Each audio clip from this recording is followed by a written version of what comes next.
Si Cesa, ano meron sa kanya? Nahuli ko siya nakatitig sa akin kanina. Seryoso ba, Maki?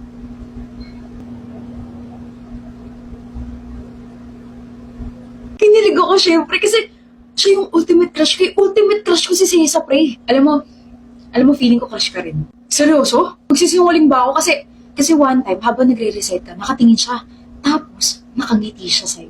Sabi ko what if matagal niya na akong gusto? Hindi malabo. Yung puso ko parang nakikipag-racing sa sobrang bilis. Alam mo, pre, ngayon ko lang din na-realize na parang gumagawa din siya ng paraan para mapalapit sa akin. O bakit? Kahapon kasi magtatapon ako ng basura. Tapos nagulat na lang ako, nasa tabi ko na siya. Cesa. Hi. I mean, bakit siya nag-hi sa akin sa harap ng basurahan? Ibig sabihin, nakita niya na akong papalapit sa basurahan para magtapon ng basura tapos naisip niya bigla na, this is my time to say hi to him kasi I know he likes me. Alam mo, pati tuloy ako kinikilig. Tapos may time naman na nilapitan niya ako tapos... Maki. Cesa, Anong pabango mo? pabango ko? Bakit? Ang bango kasi. Mabango raw ako, pre. Legit, sumigaw yung mga organs ko. Siya na nagme-make move sa'yo kasi ang bagal mo raw. Umamin ka na kasi ligawan mo na. Kinakabahan ako. Don't worry, sasamahan kita. Seryoso yan, ha? Maki! Tommy! Nakakagulat ba yung presence ko, Cesa? Oo. Sa sobrang gulat mo ba, kinilig ka? Ha? I like you. Ha? Sabi ko gusto kita. Hindi. Gusto rin kita. Rin? Oo, rin. Gusto rin kita. Aminin mo na. Ang ano? Na gusto mo rin ako.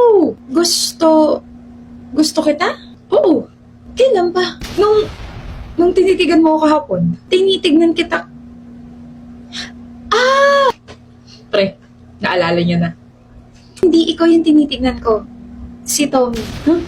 Ako? Ha? Wait. Ano? Si Tommy yung tinitignan mo? Kasi gusto mo siya? Hindi. Actually, hindi ko siya tinignan. Hindi kita tinignan. Natignan kita kasi nangungulangot ka ng time na yun. Tapos yung daliri mo, bigla mong pinahid sa damit ni Maki. Like, sobrang unhygienic. Nung nag-hi ka sa akin sa harap ng basurahan, nandun ka kasi nagpapapansin ka sa akin. Nandun ako kasi nagtapon ako ng pinag-inuman ko. Pero nag-hi ka. Tinawag mo pangalan ko, kaya nag-hi ako. Ayun, nag-recite ako. Bakit ka nakangiti habang nagre-recite ako? Oo nga. Kita ko yun. O diba may witness? Ang layo kasi ng sagot mo dun sa tanong ng prof natin, kaya natawa ako. Hindi ka nakangiti? Hindi. Natawa ako. Tinanong mo ako ano pabango ko. What was that? What are we? Para sintay na amoy? Yung pabango mo kasi, ganun yung mga tipo ng boyfriend ko. Boyfriend? Yeah, so I asked you and thank you for answering me kasi nagustuhan niya. May boyfriend ka? Oh, hindi siya tiga rito. Tiga ibang school siya. Stop the car. Stop the feelings. Get out. Huh? I said get out. Okay. Sabi mo may gusto siya sa akin, Tommy. Akala ko rin eh.